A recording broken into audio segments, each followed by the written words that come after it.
องปาล์มสวัสดีนะคะ Hello, welcome back. Good afternoon, everyone. So, this afternoon session we can start right now at 1 p.m.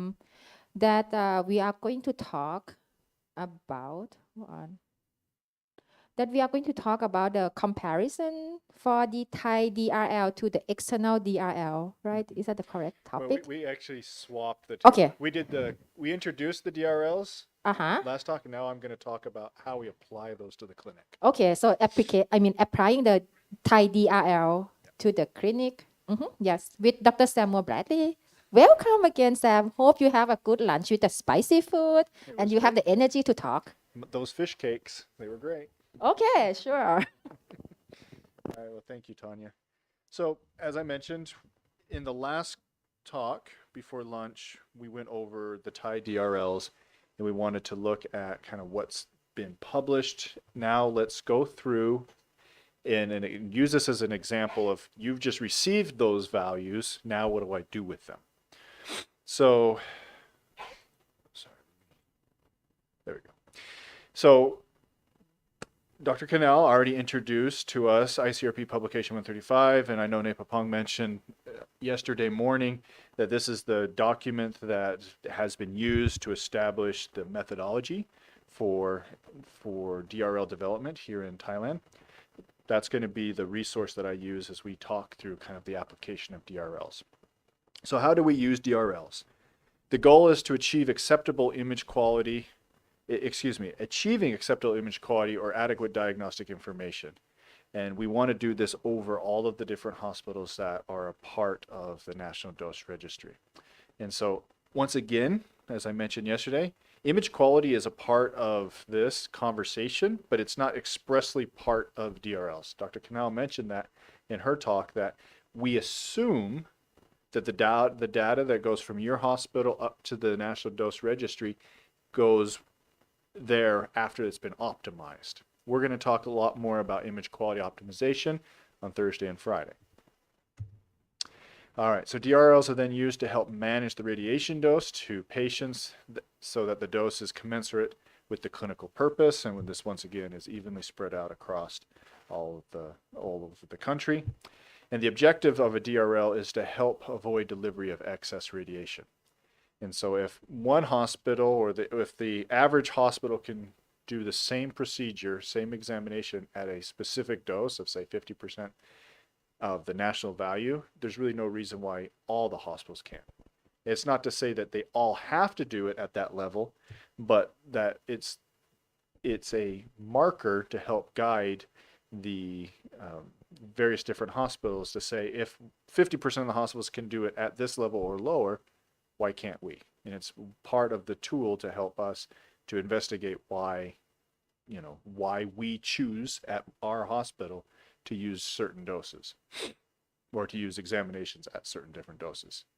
So we already know that DRLs are compared locally, well, I should say locally as in the nation, and then also they can be compared internationally. So Dr. Canal talked a little bit about what DRLs are not. DRLs are not to be applied to individual patients. They're not used as a dose limit for patient examinations, not to be used for punitive or regulatory purposes. They do not ensure diagnostic confidence, and they do not ensure adequate image quality. They do not ensure proper acquisition technique factors. Those last three are important for us to establish before we send the data to the National Dose Registry. So what do DRLs provide us? What is a DRL? They help establish a context to compare examination doses. So we can now compare locally, regionally, nationally, and internationally.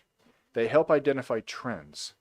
They help identify for root cause analysis. So RCA is a really important aspect. We've talked about that cyclical process. Once the data comes back to you, we need to then take that data and undergo what's called a root cause analysis, where we investigate the levels of radiation and ask ourselves, are these sufficient for our needs? Can they go lower? Maybe do they need to go higher? So a purpose of a DRL is to identify the facilities where dose levels are higher than the 75th percentile of the national median representing a need for optimization. So if you're over 75%, you should really look at to consider strongly the need for optimization. And then we talked about the AD values. The national median value provides additional benchmark to better identify areas for ongoing optimization. So the attempt is, and the hope is, as Dr. Kanal mentioned, is that you're somewhere in the range between the AD and the DRL. And if you're up at the level of the DRL, ask yourself, could we do everything that we're doing for this examination, but at a level that's more in line with the achievable dose, or the AD. So the AD represents good practice. All right, so recognize that. I'll fix that typo, I'm sorry. What causes variability in the DRL data? And so we can fix it. So why do we get those large numbers? One of the questions in the previous session was, what is a standard deviation and how do we use it? Well, the standard deviation is based on the variability, and variability comes from the differences of the patient sizes that are being imaged and submitted to the dose registry index.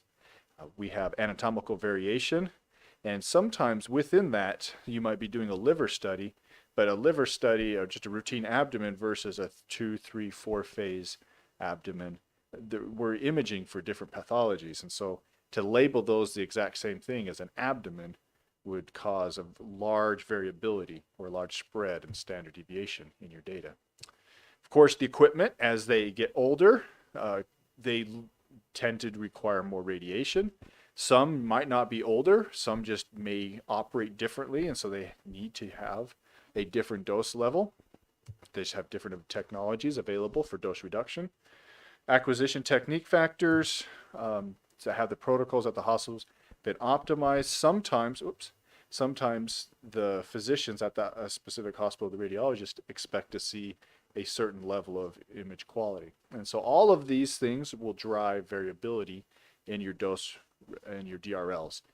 And so understanding what drives the variability allows us to go in and systematically see what we can do to improve it. We obviously can't change body habitus within a population, but we can adjust equipment, technology, so we can add new reconstruction algorithms. We can also add different or adjust different acquisition technique factors. So I want to use that kind of setup from ICRP 135 to then go back to the original TIE data that we talked about before lunch and address some of the questions that we saw. So in one example, for one hospital, there were a couple of studies that were higher than the DRL, the 2 head and the neck protocols. So what do we do if the median value for a particular protocol at a hospital is greater than the TIE DRL? There's a couple of questions you need to now ask yourself. So we already talked about having that committee of physicists, technologists, radiologists, and probably your PACs or your IT specialists being the ones that look at this data. And so ask yourself the first question. Check that the submitted data aligns with the category. So were there studies that were submitted for a brain no contrast that might have been contrast, or that they may have been brain CTA, or where you're doing an angiogram? So check and make sure, because that's probably the first biggest problem is you got the wrong RPID when you were submitting the data. The other thing, Dr. Canals mentioned how absolutely important the phantom size is. If it was submitted under the wrong phantom size, then there's a chance that the doses will be either much higher or much lower. And so these are more correctable things, probably the simplest things that we can correct. And the naming of the protocol, that is probably one of the biggest problems that drives variability in DRLs. The second is to review the indication. So once again, we talked about a single phase liver is going to have a much different dose than a 3 or 4 phase. And so similarly, what is the routine reason for imaging this body part? Is it for trauma or oncology? Or just routine. I should have probably added routine there, because the 3 of those things, routine versus trauma versus oncology, they all require different radiation dose levels. The third question to ask yourself is to review the dose monitoring data. So you go back to your dose monitoring software and you look for trends. Has the dose for this, for example, maybe these 3 categories right here, have they consistently been that level? Or did something change in the last little while? Oftentimes when we will be working with a scanner as a physicist, we'll go in and we'll do a very thorough test once a year, maybe twice a year. But sometimes something will happen and the scanner will go down, service engineers will come in and they'll fix things. And almost always when they fix things, they like to reset. And there's been many times where we've come back and they've wiped out the database and put on what they thought was a copy of the database, but they actually were loading something that was really old or wasn't even ours. They just made a mistake. And all of a sudden, all of our doses are just wild and our protocols are all wrong. And so we've seen that happen. I've seen that happen personally once in my career. So always check just the trends.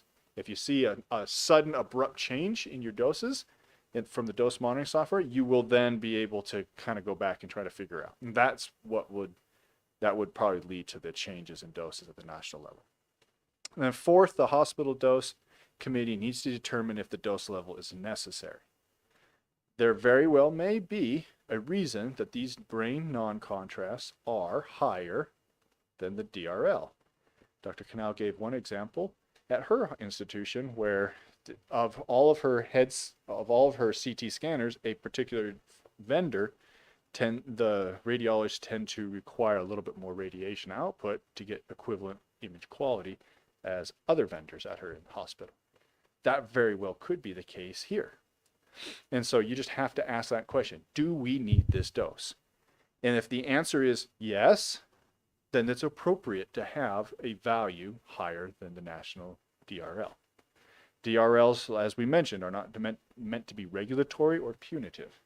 They're meant to be a way for us to investigate or help us to identify areas to investigate.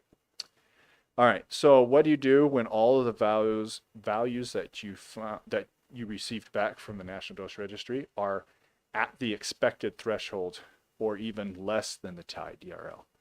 So this is the instance where all of the cases are shown here with this green arrow. So you have to remember that this does not mean your images are optimized. It just simply means that you're below a threshold. So there may still be a need for an investigation. So you might think, everything's below the DRL, I'm good, you should put the paper down and you go on with your life. And that's not necessarily what the DRL is meant to do. It doesn't necessarily mean you have to reduce your doses, but you should still look to see what more you can do to keep image quality appropriate for the diagnostic task. So once again, even though image quality is not a part of the DRL itself or explicitly a part of it, it is implicitly implied. And so we should always focus back on that image quality. Dose reduction is warranted if your investigation indicates you have sufficient image quality for the diagnostic task at hand. In other words, you could be below the TI DRL, and you could still come back from that dose committee and say, we could probably reduce this dose. We do not need this level of radiation. And that is appropriate. We've seen several examples in the last couple of days' talks where looking at the UK data from 1980 to 2005 or 2002, I can't quite remember, they had reduced their doses by almost 50% because they kept looking at it cyclically. And every time they would do that, they would bring the DRL down a little and down a little. And so over time, given enough time, the doses were much lower, substantially lower. All right, so what are some tools that you can use for optimization to kind of go through what's called an RCA or a root cause analysis? So when you look at these box plots, you can see in this publication, this is my plot. Excuse me, this plot came from my report. And you look at the mean and the max values. Now these plots come from the national level, and so they don't necessarily indicate your min and max, but a table would be provided to you with your mins and max. So I simply just showed this pictorially so you can kind of visualize what the minimum and the maximum and how that can affect the spread of data.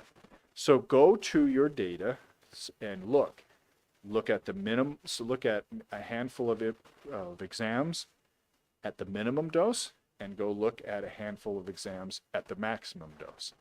And try to find out why certain exams hit those minimum and maximum.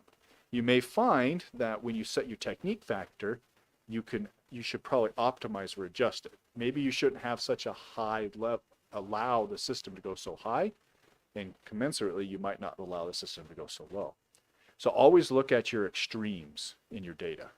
Here you can see nationally there's quite a bit of extreme data in this example. Very low minimums, near zero, and all the maximums were up by 100. That is a obviously 100-fold change in dose. Did the patients up here at the maximum need that 100? And did the patients down here near the zero get enough radiation so that the radiologists can do their job? So what is driving the disparity in this data? If it's technological, then you can adjust it fairly easy. So you can adjust the acquisition techniques. Maybe you can invest in newer software for post-processing, or maybe even just say, hey, this scanner is so old, maybe it's a time to consider the new technology in the hospital. All right. And then oftentimes it could just be that there is an error in the actual usage of the system, in which case physical training or online training or some kind of intervention could be applied to help. And that we talked about that one example Dr. Canal brought up, where the DRL, the DLP DRL values for the brain non-contrast were pretty different. Among the Asian nations, they tended to be a little wider, and Panrutai mentioned it's probably because they go up into the air a little bit more, which is okay, because there's nothing up here we have to worry about for dose. But that's just one of those things where maybe it was the opposite, and the range was coming down through the eyes, down into the sinuses. And the question is, if you don't need this, then training can help us alleviate that dose to a population by changing a practice. All right. The other way another tool is what's called using the interquartile range, or the IQR. And this is very helpful, because when you look at your whisker box plot, you're given a 25 percentile and a 75 percentile. And when you do an interquartile calculation, that will tell you what the spread of the data is. And it's not as easy to see pictorially, but numerically, I'll show you on my next slide how that will actually really help you understand the data. So I actually had a chance to talk to Panrutai about this. And the main reason why there is no P25 in your current data is just a simple limitation in the radiometric software. And so that's just one of those things that we'll have to work with, right? As the Thai government tries to, or the OAP, the group at the OAP continue to try to collect this data in a timely manner and be able to process it in a way that they can be very efficient. Currently with the radiometric system is you can't collect that P25 efficiently. As a recommendation, is that we need to try to get that P25 data, and let me show you an example why. I actually showed this example last time in our last mission. So this is for mammography, mean glandular dose. 4 standard views, right and left craniocaudal, right and left medial lateral oblique. And once again, here you can see out in the data the P75 values. You get the P50, so there's your medians. And now in this example, because you guys had done this, I believe you had done this manually several years ago, you were able to do other calculations such as getting the 25th percentile. So the interquartile range is to compare a ratio of the P25 to the P75. So it's a very simple mathematical thing. You just divide the numbers. And here you can see, I should point out that in this case, the P50, in this case, if the P75 here was the DRL, the median values were all lower than that. And that's a good thing. And they're all fairly similar, 157, 157, 1.62, and 1.58. So there's a subtle difference here. And you look up at the DRLs, but they're mostly the same. And so you might say, well, how different is this one? When you do the quick ratio of 123 to 205 and over, you can see that the interquartile range for the right and left craniocaudal and even the left medial lateral oblique are all basically the same. That means the dose spread for those 3 views is consistent. So the acquisition and the technique factors for those three views are pretty similar. But the ones for the right medial lateral oblique, for whatever reason, are lower. And so this is a great way to look at this and say, well, I saw that 1.62 was a little higher, but it was still lower than the P75. So do I need to do anything about it? The IQR would say, yeah, because you should really be consistent. You do the craniocaudals, the right left medial lateral oblique. There's really no reason why the right breast should be imaged any different consistently over a population than the left breast. So that's the power of using IQR, and that's why I recommend that as you guys work with Radiometrics to develop that software for your national repository, that we can figure out a way to get that P25 back into your reports. All right, so I said all that. All right, so after the initial investigation, and you hopefully, if something warranted a correction, you've applied that correction, you obviously need to follow up. Things can come undone over time. Sometimes habits require a little bit more time to fix or to overcome if they're bad habits. But ultimately, we need to follow up. And so the process should then be repeated over and over again. Optimization is not a single time point. It's not something that you do once. It's something that you do all the time. As a function of creating new DRLs, I know the Taiga, as Napapong has mentioned, that you guys will be doing this every 5 years, and that works well because that also puts your DR, your digital radiography, on that opposite cycle, so the team has time to do both modalities in a timely manner. In the U.S., as Dr. Canal mentioned, we're due for the next DRLs, and that's something that hopefully the ACR is going to ramp up and do soon. All right. This is very important, especially because equipment changes quite often. And I don't know to the extent in which you're buying new equipment here in Thailand, but every year, a classic example of that is go to RSNA. They're always introducing new technology, and those newer technologies have the potential for improved image quality and dose reduction. Going to talk a lot about that on Thursday and Friday. Oh, so that's my last slide. Thank you so much, Sam. Any questions, comment, Napapong? Any comments here from the audience? Questions? We don't have anything on the chat box from the online audience. Okay, yes.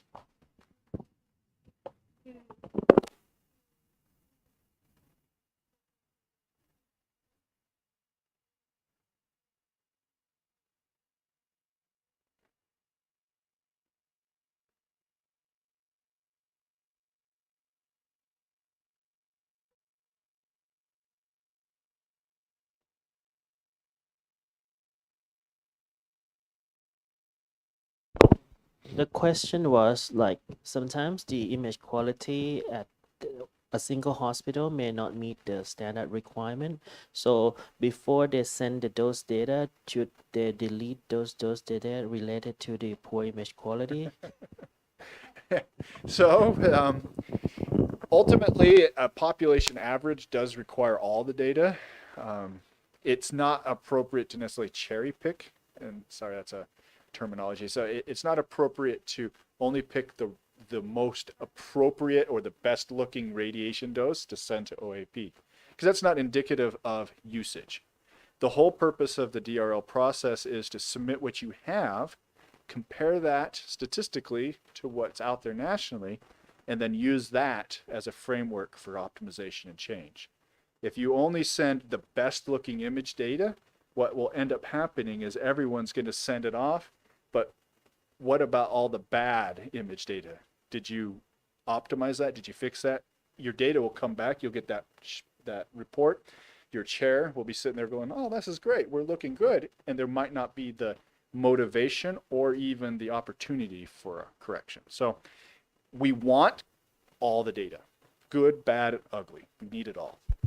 But I think if you like do cherry picking on the data that you want to send to the center, it's burden on yourself that you need to to look more on things. So make it like a natural. This is what we do, and how can we improve things, right? And for the bad data, like a high radiation dose or something, or bad image quality, you're gonna get yelling something from the radiologist to fix those things anyway. Yes. But if you have already identified bad data, that's great. That's a great opportunity for optimization to start right there. And so if you already know, and everyone kind of knows their facility, I know of protocols I need to optimize, and that's okay. That's a great thing. So now you can optimize it.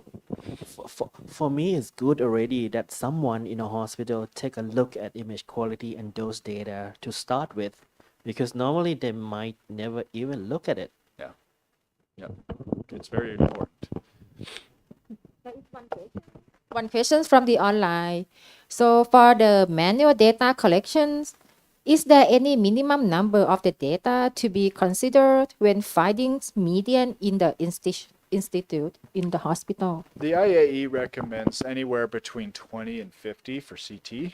So ideally you would be, and it's per body part, per demographic. So if you're doing pediatric and you have 4 protocols, you would do somewhere between 20 to 50 abdomen, 20 to 50 chest, etc. And then you do that all again for the next size category and the next size category and the next size category. So if you're starting somewhere, you do it in your adult category. So you probably just have 1. And then you're doing somewhere between 20 to 50, but you're doing that for every body part. And so you'll end up acquiring manually probably several hundred data points, and you'll do that, of course, at every hospital.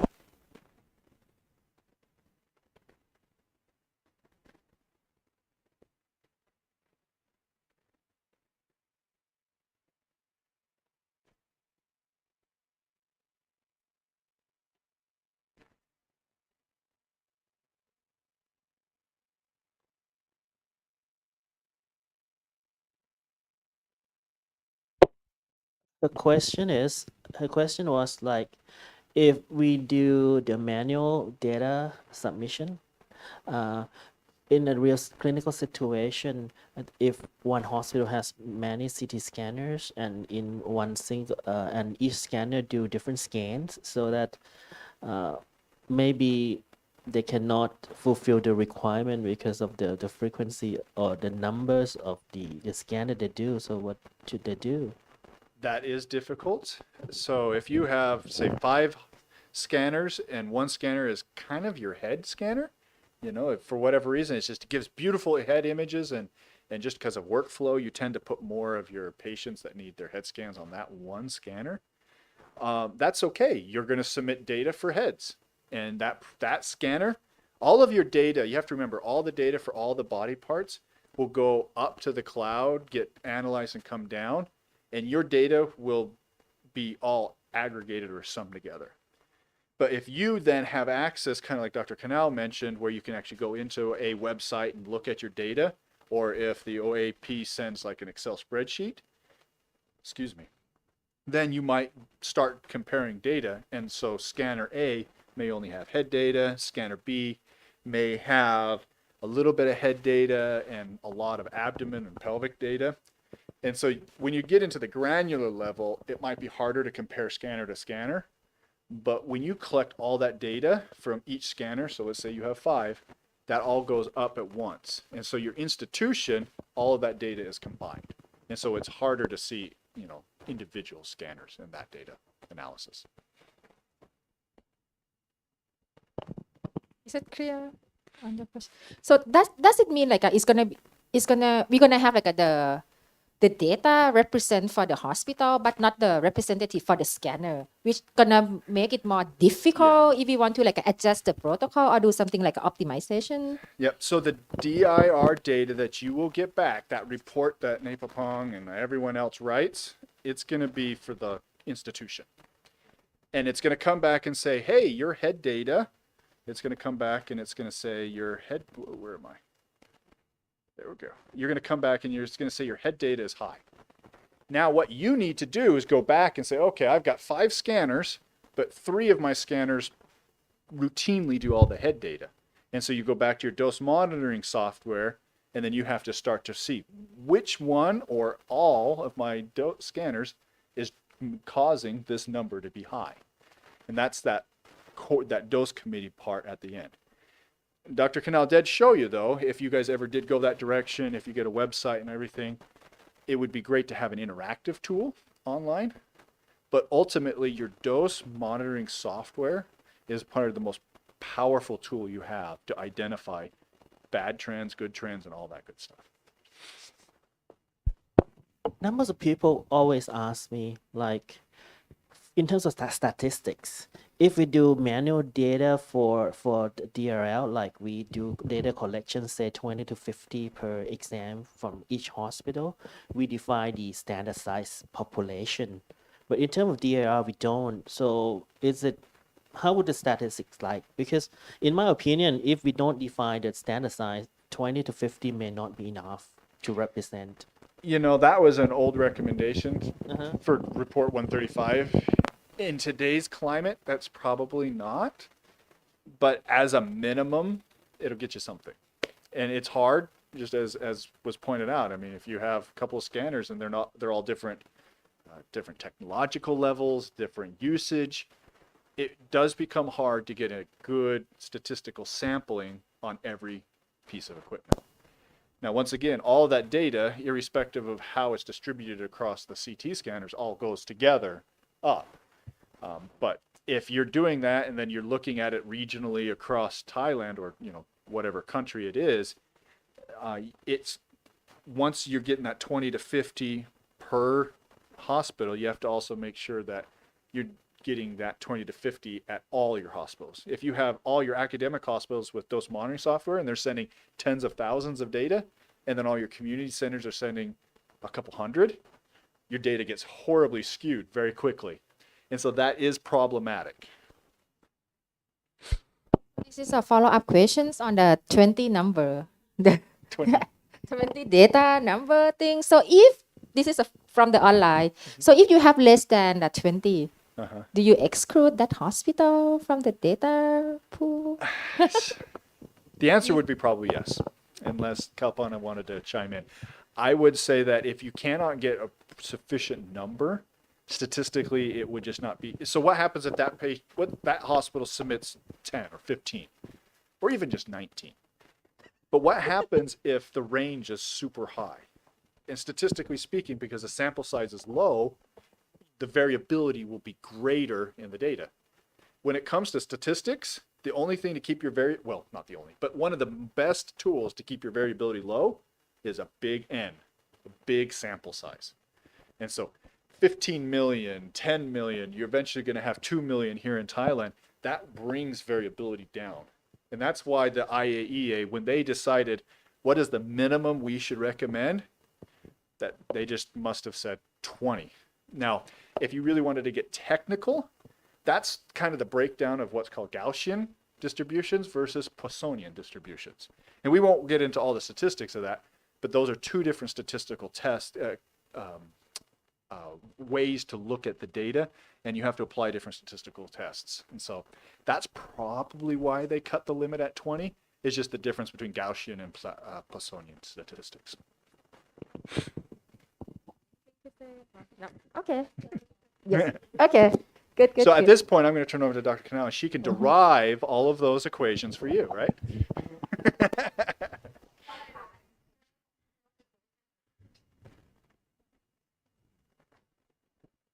Oh, I don't remember saving anything. I must have. All right. Okay. That was a great discussion. Oh, what am I talking about? Future, right? I don't have the agenda in front of me, so I think that's the next talk.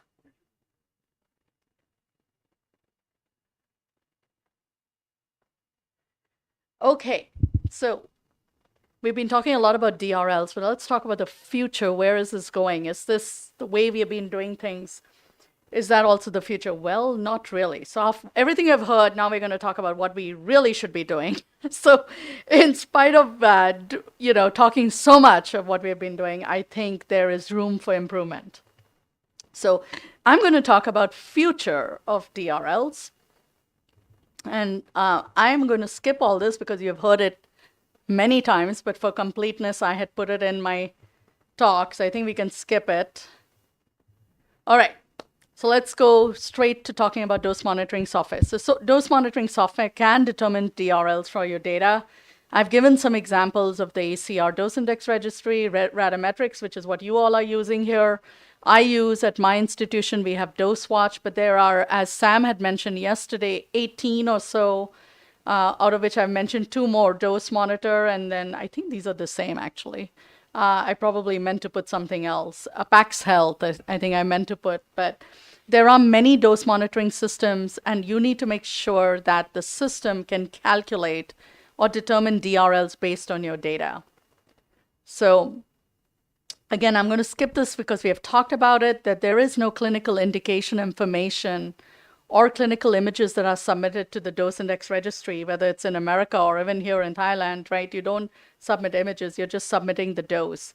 And if exams are not mapped accurately, it could cause skewing of the data, or if you have fewer N values, you're going to skew the data. So let's think a little bit outside the box and think about how can we make DRLs better. So something that's coming down the line that we need to think about, and I think since you all are just starting, maybe you can incorporate it now, before the US does, is indication-based DRL. So we know that protocols, image quality, and dose vary and are dependent on the clinical indication, right? So it makes sense to develop indication-based DRLs for CT, and this has been looked at in Europe, not in the United States, not yet. And again, Napapong, I hope you're listening to this, because since you're in the process of starting, maybe this is something you all can incorporate right away into your plan, because it's really the future of DRLs. So in August, so I'm going to talk about what's happened in Europe and where we should go with this and why is it important. So in 2017, the EU awarded the European Study on Clinical Diagnostic Reference Levels for Medical Imaging to the European Society of Radiology to provide up-to-date DRLs based on clinical indications. So everything we've been talking about so far has just been based on a protocol, not really on clinical indications. So routine head without contrast could apply to a headache. It could also apply maybe to trauma. But they're 2 totally different clinical indications. So we really should be thinking about applying dose based on clinical indication rather than just a protocol name. So the aim of this work was to conduct an extensive literature review by analyzing the most recent studies published to understand current situations regarding DRLs based on clinical indications. And there's not a lot out there, but I bet this is going to become very common in the near future. So this was called the Euclid study, European Study on Clinical DRLs. I don't know if you have heard about it, but this was something you can look at. It was in 2018, but they have actually now published this data, and it's in Insights into Imaging. In 2020, they published the data. So what did they find? So they looked at the literature review, and they identified 23 papers with DRLs that were based on clinical indications for CT. From 15 countries, 12 of them were from Europe. As I said, this is common in Europe, not in the United States. I don't think there's a single paper in the United States. Well, there is actually now, but more recently. But this is work that's been done in Europe a lot more. So what they did is, after they did the literature review, they looked at 28 clinical indications for 6 anatomical areas. So head, C-spine, neck, chest, abdomen, abdomen, pelvis, chest, abdomen, pelvis. And under each of those big anatomical area, they had identified clinical indications. In all of these 6 anatomical areas, a huge variation of CT dose descriptor values was identified, providing evidence for a need to develop strategies to standardize and optimize CT protocols. So everything we have been discussing, but now applied to clinically indicated DRLs, which made more sense than just one general number for DRL. So this is a little busy slide, but I just wanted to give you an idea. So they identified the 6 areas, so head, C-spine, chest, abdomen, abdomen, pelvis, chest, abdomen, pelvis. But under each head, you can see there are 6 clinically indicated areas. So for head, acute stroke is very different than treating for hemorrhage versus treating for trauma versus doing sinusitis. Cervical spine, you might be looking for something totally different when you're looking at fracture versus disc versus abscess. So you kind of get the idea. Depending on clinical indication, you may need to adjust your protocol to give you more dose or less dose. So stroke, for example, you're looking at blood flow, right?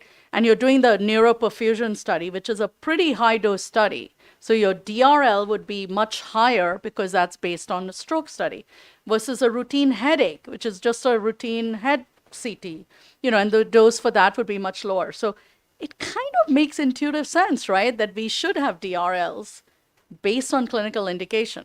It's not one size fits all. Let's make sure we are dosing our patients based on clinical need, not dosing less or dosing more. Depends on the radiologist. What are they trying to look at? If they're trying to look at something more subtle, you definitely want more dose. For stroke, again, time is critical. You want to have good image quality. So these were the different clinical indications for the broad anatomical area that the Euclid study found. So now I'm going to show you a lot of data, but the idea, what the point of these slides is showing that based on clinical indication, how the DRL is varying. So here's head CT, and these are all the different publications that they looked at.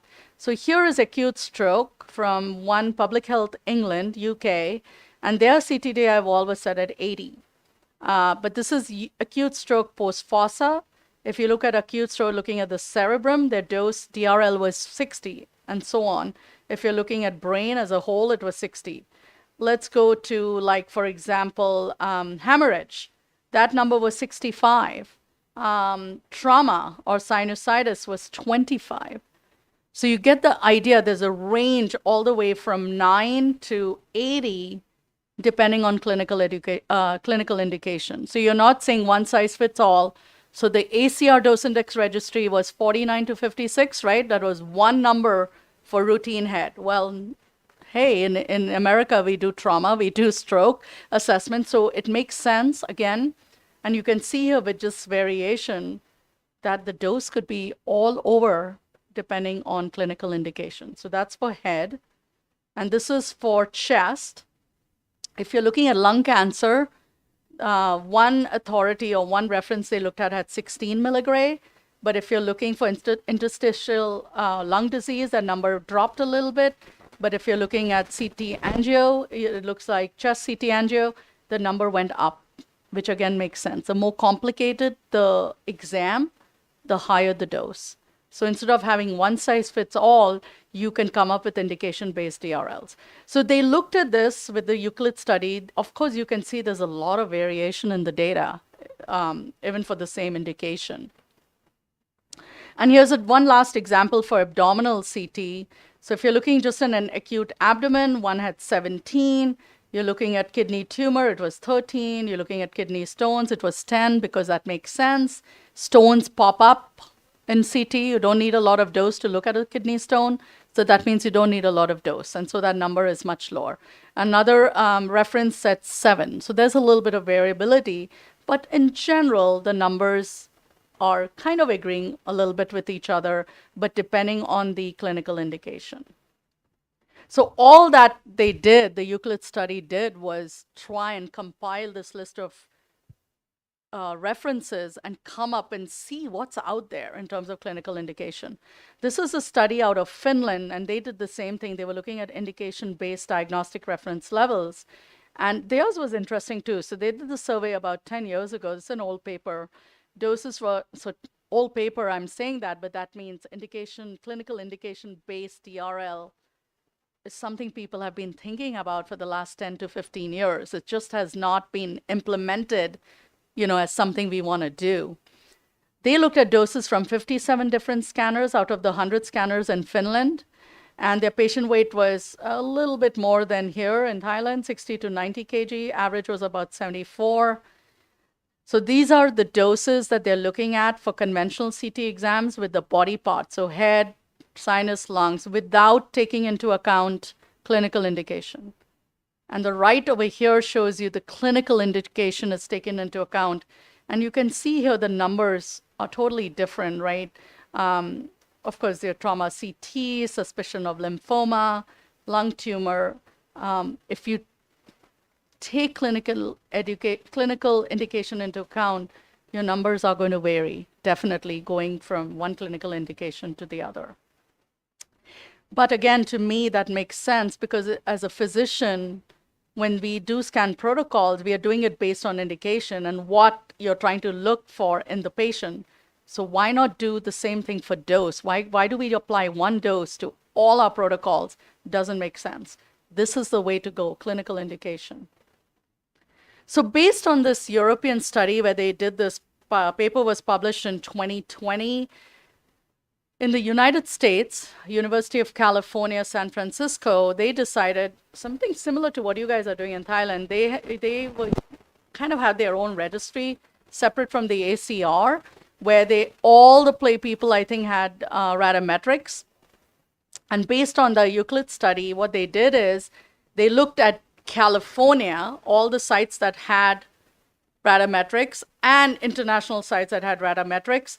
And they decided, let's look at these doses and let's do the analysis based on clinical indication rather than the way Dose Index Registry does it just based on a protocol.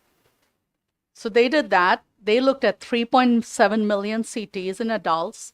They collected that between 2016 and 2019 from 161 institutions across 7 countries: United States, Switzerland, Netherlands, Germany, UK, Israel, Japan. So that was pretty high, pretty big study looking at that many CTs.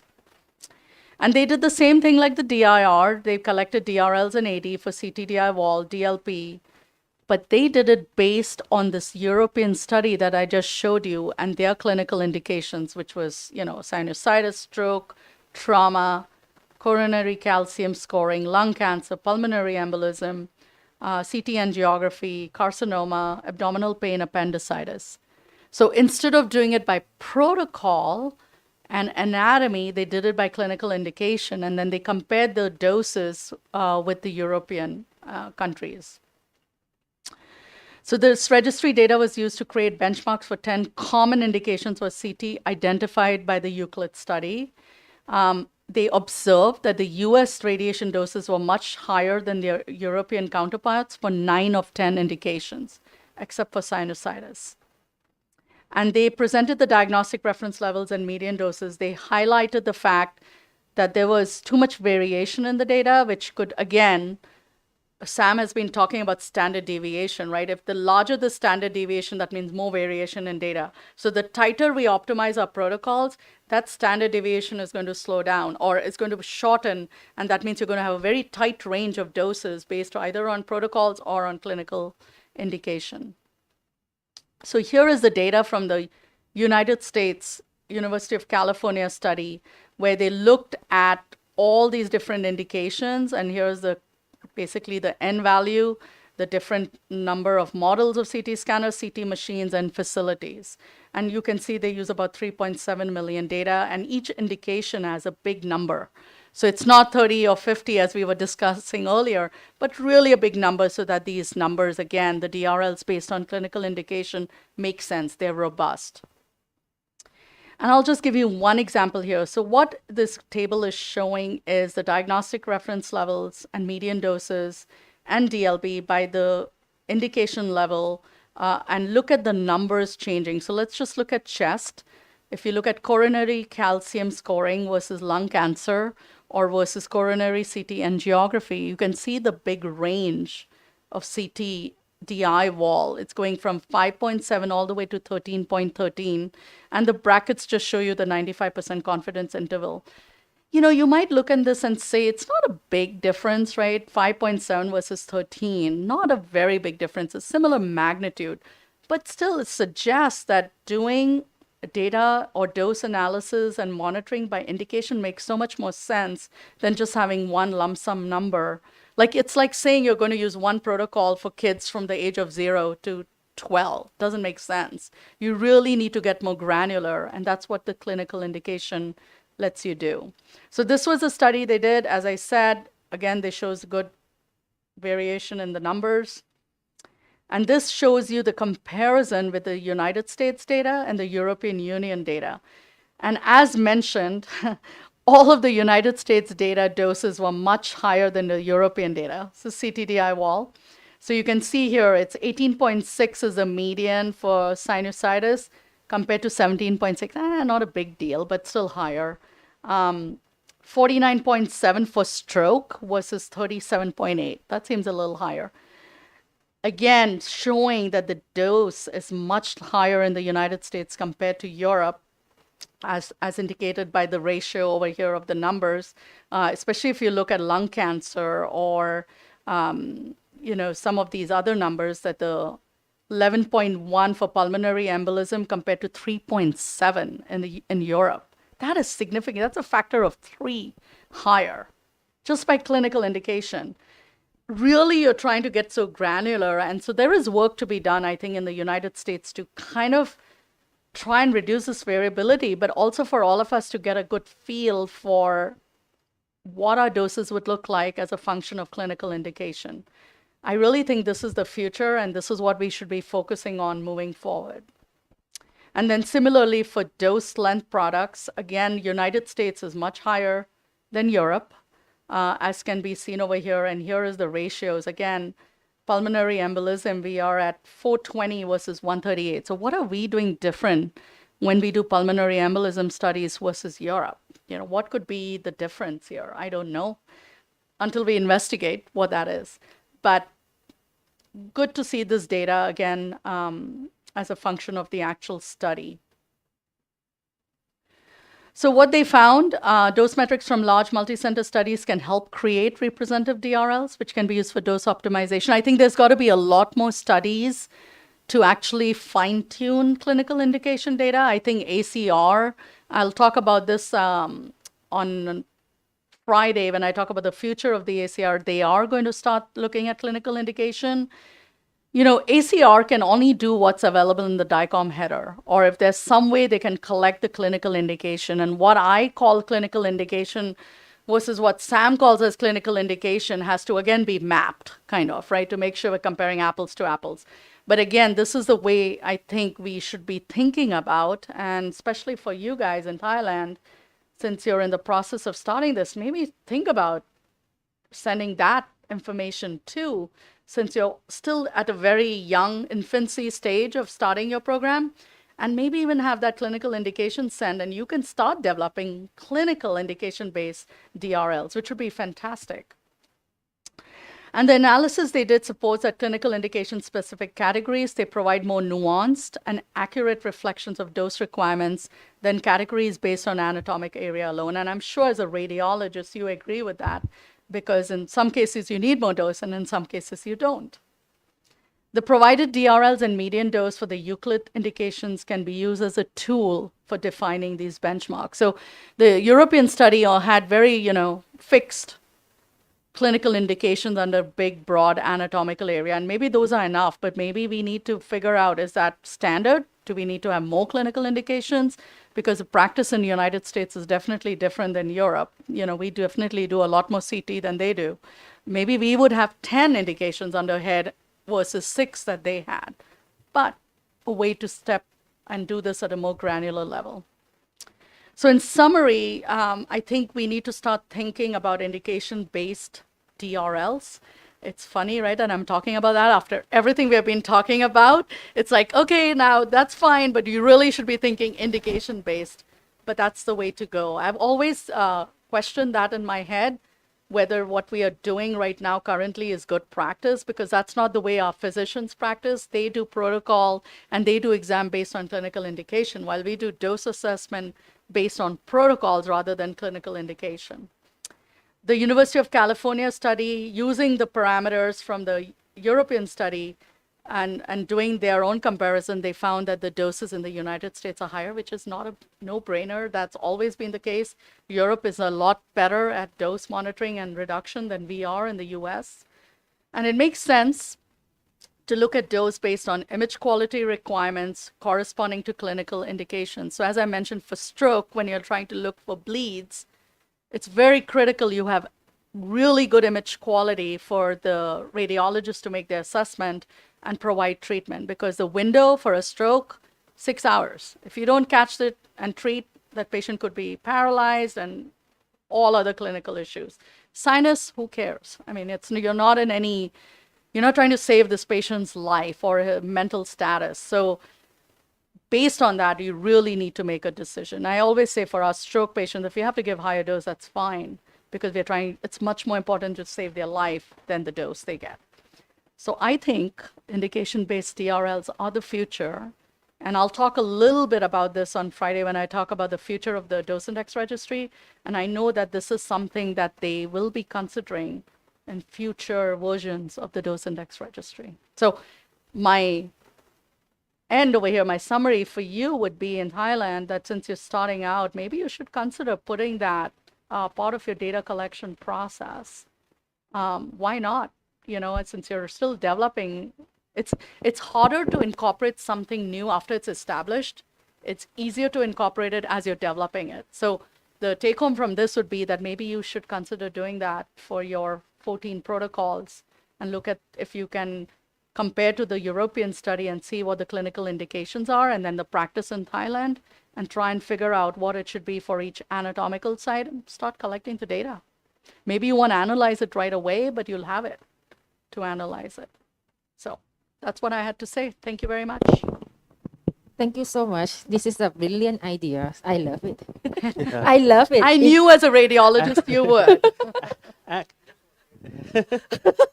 Actually, the IEA brought in this indication-based project to Thailand already a couple months ago, Okay. but they got a lot of screaming from us because the practice is different. In my opinion, maybe in the medical school may be different from general hospital, where it is not necessary that they would scan it CT in terms of indication base. So in terms of data collection, maybe you can share the people who get involved with this project. คุณพัชรีแชร์ได้ไหมว่าเกิดอะไรขึ้น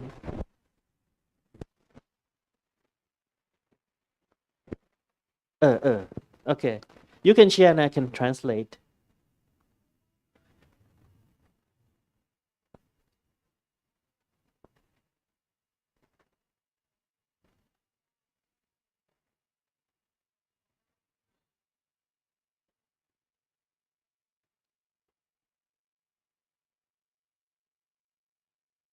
แล้วทีนี้มันมีเป็นเวลาเราเลือกโปรโตคอลมันไม่ได้เขียนเป็น indication base นี่เนาะมันไม่ใช่แบบ chase for อันนี้ chase for อันนั้นนะเวลาเราแยกเราจะแยกยังไงอะ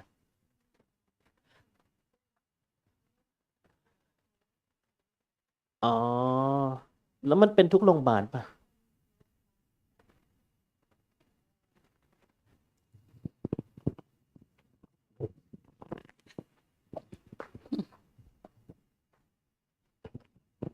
I think that in the protocols, in many hospitals, they also have separate protocols because of the different practice in scanning, like for stroke, for fast track, that have to do the CTA is not CT brain, and even for sinusitis, it is the coronal for face, for fiber optic endoscopic sinus surgery, and not the brain. The problem may be like in children that about the VP shunt, which is should theoretically should be lower the dose, but the name is still the CT brain. And the routine CT brain in adult in Thailand usually the same for the stroke and the trauma. So they don't separate it, and also we do that for tumor, also infection, and use the same protocol. And the problem that we found is about the trauma case, which is quite common, and they use the brain, but they extend down to cover the C2, the upper cervical spine. and if they have to separate it, the technicians, yeah, they will scream. Too many protocol, and the inside they use the same technique. But for the lung, we have the protocol already for the CTPA, so it is indication based already, and different for the HRCT. It is already indication based. Yeah, it's not easy to do this, I'm sure, based on practice and what the technology is. But if it comes somehow, if there can be, because, you know, when you as a radiologist decide what protocol should be used. So in America, we do protocoling, right, for CT a week in advance, 10 days in advance, what that patient on the list is going to get what exam or what protocol. The radiologist does it or the technologist. In our institution, the technologists are starting to do that. At some point, you have to say, here's a clinical indication, here's a protocol I want to use. If somehow we can automate that, you know, somehow, then it would be easier for the technologist to do. You know, it might be you might have 5 indications for head, and then you may have to redo your protocols on your scanner for those 5 indications. It won't be easy to do, but I think it's very doable because most parameters might be same except for a few, you know, for more dose or less dose, or slice thickness might be different or things like that. But definitely, I think it's challenging, but I think it can be done. Depends on how much automation is there at the beginning of it to go there, to get there. Would you agree, Sam?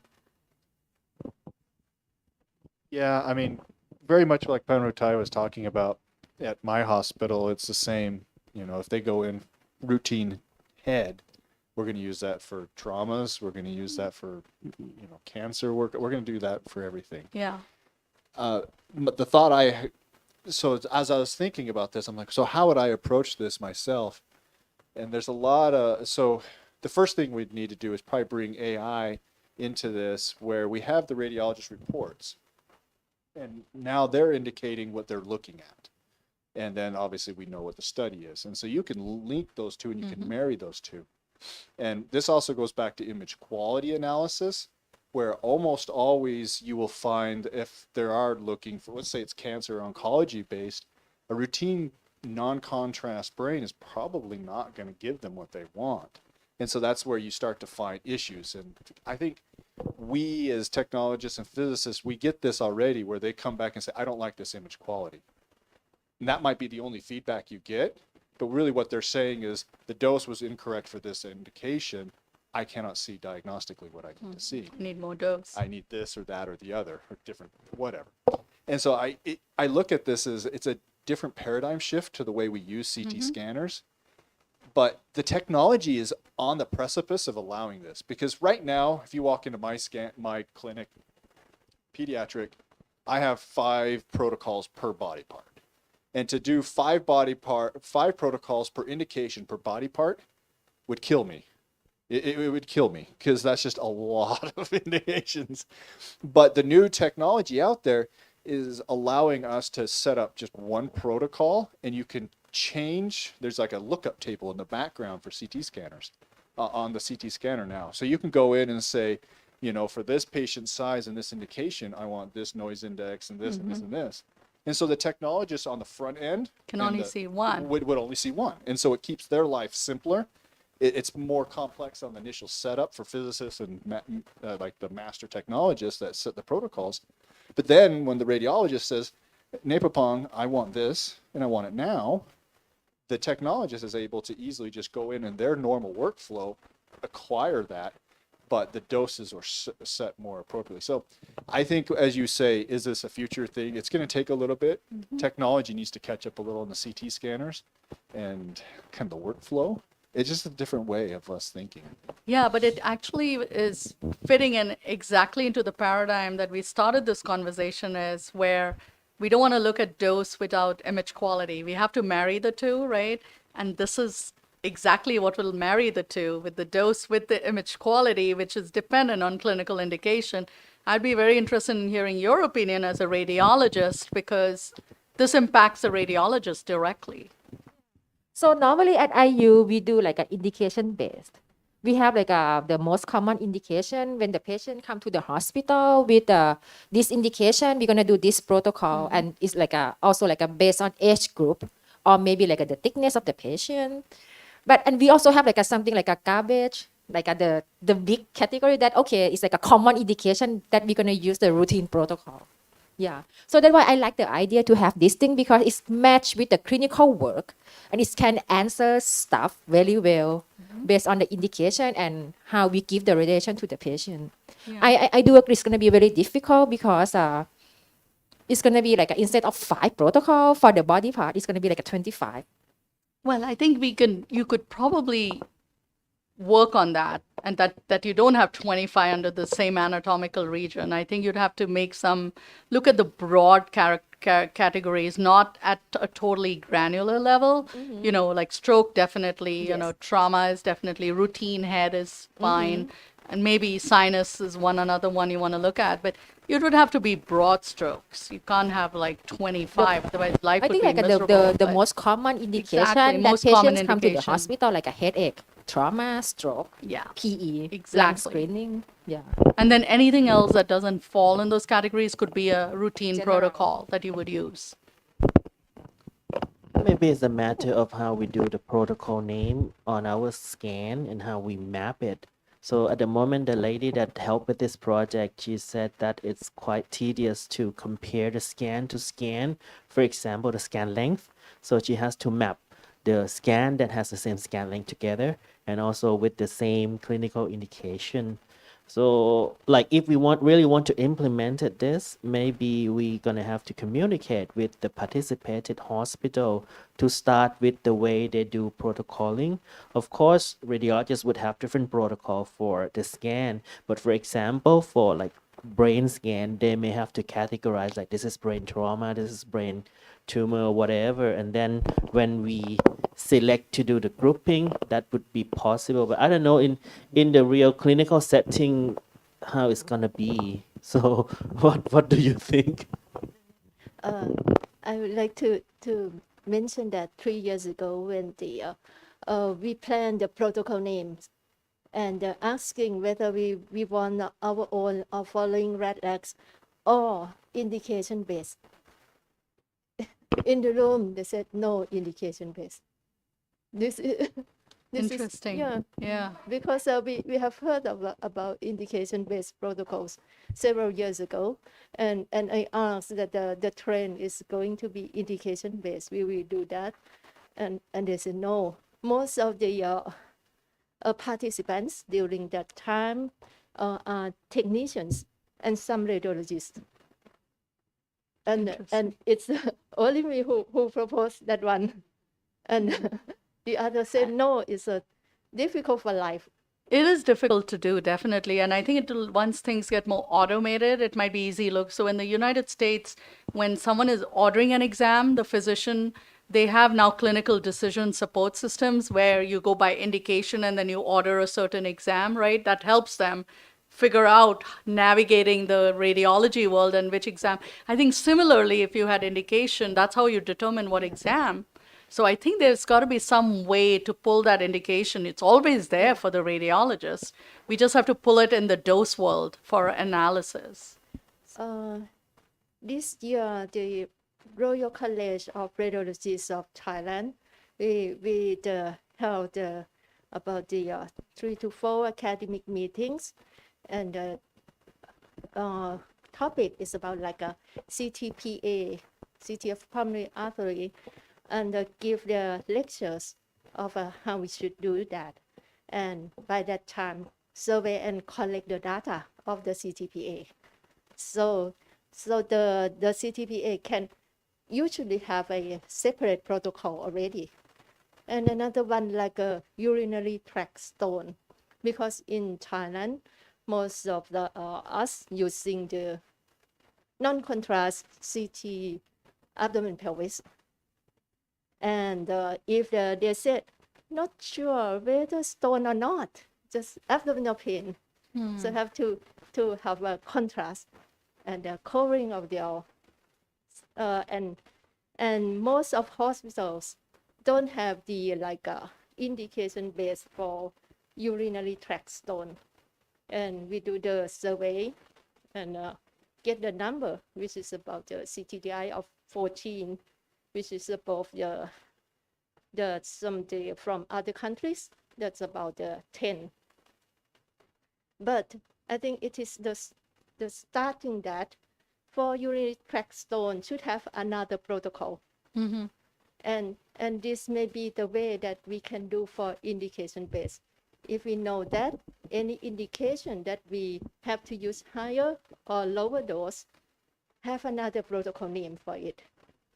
Or else the others are still the same, unless we find how Yeah. useful of that indication that will affect the dose. We need AI in CT scanners so that, based on it, the CT scanner can just go and select the protocol, and that would make life so much easier, right? With AI, you can do all those things now. So, Are we able to put And the big challenge now is like 80% of the CT scanners among 1,000 belong to the teleradiology centers where they don't have radiologists on site. So most of the protocol are decided by the technologists. So what technologists do, they do all in one. Like they do just to cover everything. So in my opinion, it's almost not possible to do indication based in such situation. For medical school or like referral hospital, the radiologists they practice like indication based anyway. But for the majority of the scanner, it's gonna be a big challenge if we decided to do indication based those data collection. wait, that's interesting because I feel like that's the way we practice. It's all the technologist is also picking a protocol based on clinical indication. yeah. So you're not picking a protocol just because there's protocols on the scanner. You're picking it based on clinical indication. What reformats do you need for this clinical indication versus that? At least in the US, that's what we do. So I think it's not that difficult to implement, go one step forward and actually do it for dose. as I well. think we need the first step to at least introduce this concept to the group, and after that we're gonna keep talking about this thing again and again. And after that, when we have the data for the CT, for the stone protocol and the CT angiogram, a pulmonary angiogram, and we can show that things and compare with the rest of the protocol. I think this is the first step that we keep talking and talking for this project that we talk about this thing again and again and again for almost 4 years. To be practical, in my opinion, we need to make this existing work first. And then That's this will true, be yeah. a next step. Yeah. So I think we can do the pilot project among university hospitals. We have like 10 of them where they have radiologists on site with the dose management system. If we launch this indication based protocol project with them, it will be easy because DMS can do, they can send the data, they can even do the survey. But for the big scale, we should, at the moment, we should stick on whatever we do. Agreed. Yeah. I think the most difficult part is in the US when the clinician put the order for the CT. It's like a checkbox. Yep. You don't need to think. But in Thailand, you need to write things down. And when you write things down on the paper, and people need to put that indication and choose those things. So it's a little bit different because in the US, automatic. It's automatic. Check, and you don't need to think. I think Tanya, you should show Kalpana and Sam the CT order form that we have. Then they will get what we do. Yeah. So in Thailand, it's the paper form. It's still paper. paper form. We are trying to move forward for a electronic form, but it's sometimes paper and they scan the paper in the system and they call that electronic. But I mean for the newer hospital that they start to have something like a check in the a computer system. So I think I think it's gonna work eventually. Yeah, eventually. Eventually, but I mean after they hear about this thing, keep talking and talking. I believe that part. So I have a questions about the dose people. If we want to do the indication based, how can we have those data in our dose monitoring system, and how can they put it up? Are we able to put a indication on the software? It's just naming. way we practice, the way we name it. Software just manage things based on what we tell them to do. Okay, Absolutely. so which mean like for the protocol that we have, and when we start the DRL things, we have the red flags. So this time we need to come with something like an indication rack or something. You know, when we talk about rat lags, they run away already. Yeah. Yeah. If you start talking about indication based now, They'll the project disappear. will be done. No, but it means like in the US, we don't even have that indication rack, something, right?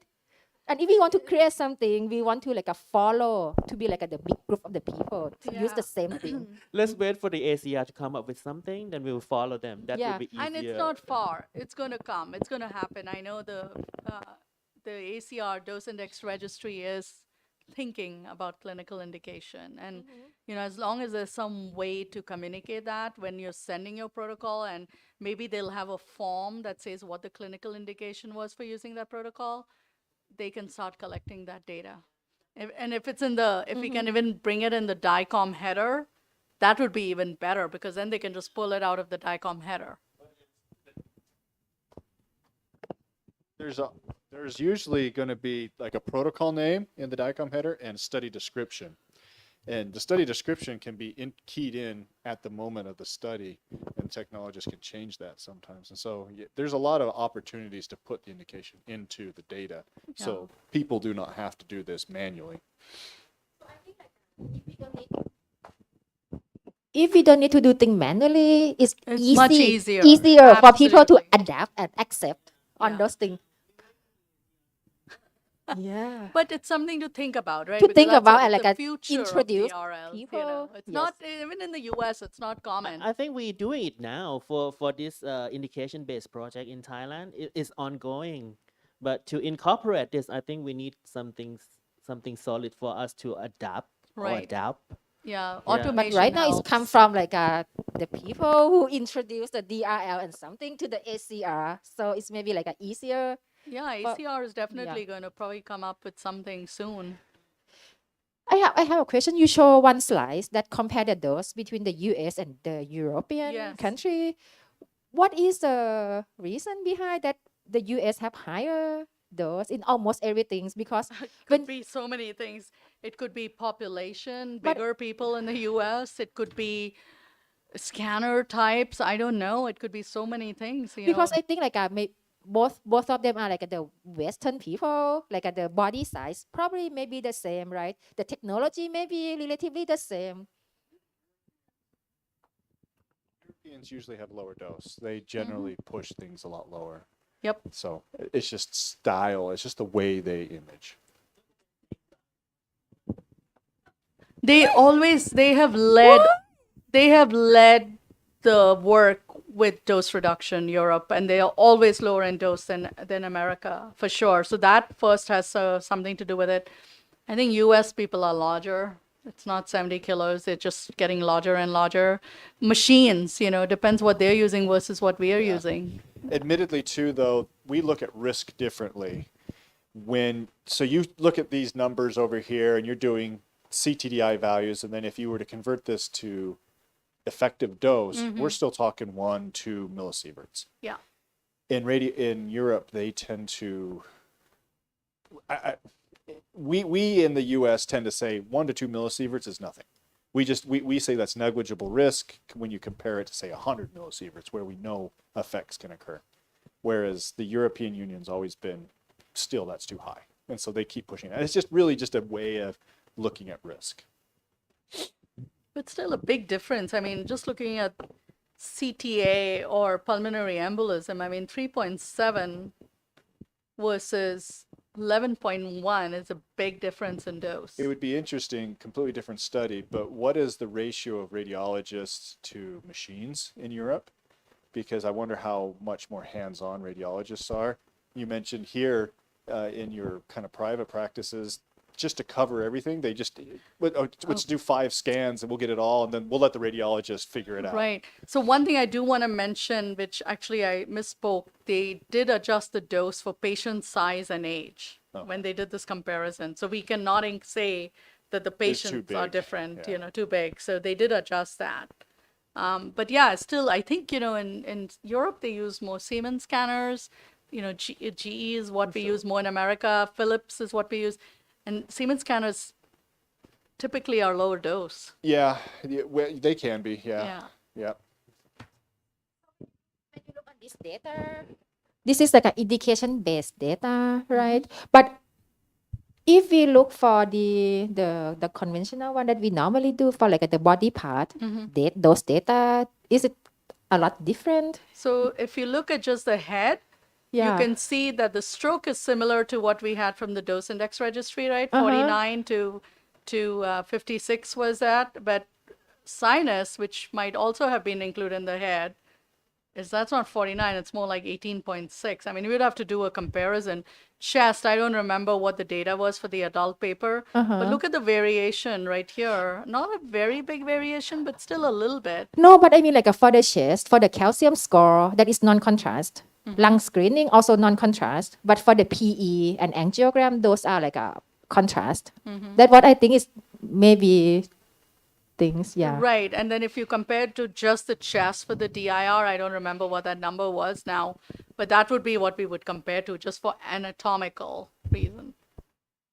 But there's big variation, probably not as much, still in the same magnitude though. I think it's maybe like it's for the PE and the angiogram, it's maybe without and with contrast, two phases, possible. Yeah. 9 and 10 is the same. Yeah, but in our hospital, we have CTAs, we have CTPAs, we're going to have routine chests, and then we're going to have calcium score. High res chest. Yeah. So I would argue probably we already have that built into our system. It's just how we've named it. Yeah. And so now what it is, instead of an RPID, you're going to be mapping. So you're going to say, whatever your protocol is, let's say it's high risk chest. Well, that might be for lung cancer, and it might even be pulmonary embolism. And so it might not be as granular as this initially, but I think it will be possible. Yeah. I think we already done.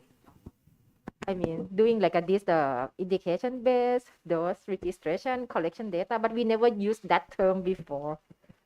We need to. We need to, right? See, the thing is, you need to understand about Dr. Canal, and she likes to stir the pot.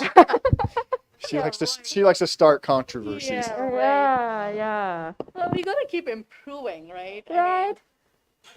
You the story. I train technologists here. They know like different phase, they should not scan the same length. But to be on the safe side, if they don't have radiologists on site, they scan everything anyway, cover the whole range, just to be sure that they don't miss anything. Yeah. Well, that's a problem. Hey, you as a teacher. I know it, but you need. But how can you?